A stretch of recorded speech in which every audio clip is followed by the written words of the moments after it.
পরদ করি চলো মা বোন সদা সর্বদা,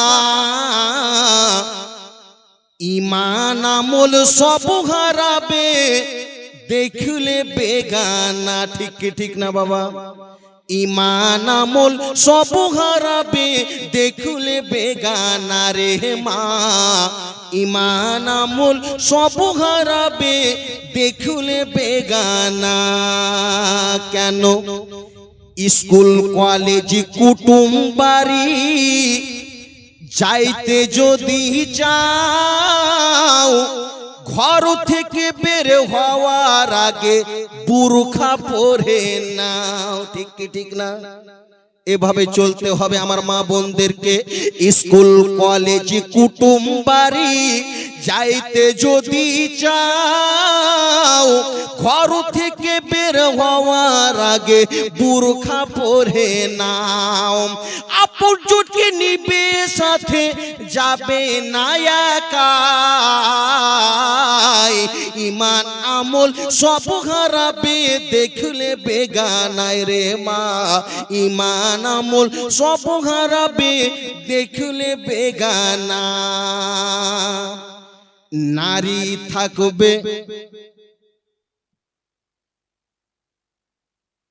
একজন 1000 টাকা দিয়েছেন, মানে যে উদ্দেশ্য দিয়েছে তার দান খানাকে তুমি কবুল মকবুল করে নাও।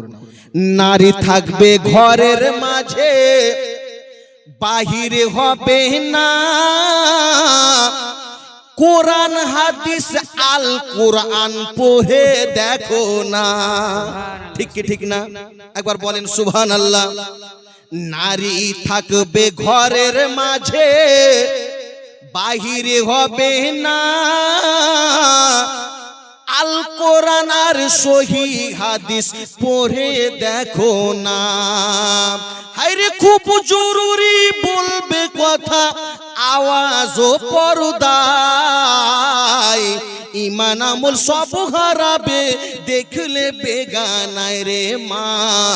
ঈমান আমল সব হারাবে দেখলে বেগানায়। পরদা করে চলো মা বোন সদা সর্বদা। ঈমান আমল সব হারাবে দেখলে বেগানায় রে মা। ঈমান আমল সব হারাবে দেখলে বেগানা। মা ফাতেমা দু চোখের পানি ফেলে ফেলে সাজদাতে যেন কান্না করতেছেন, তারপরে মুনাজাত করতেছেন।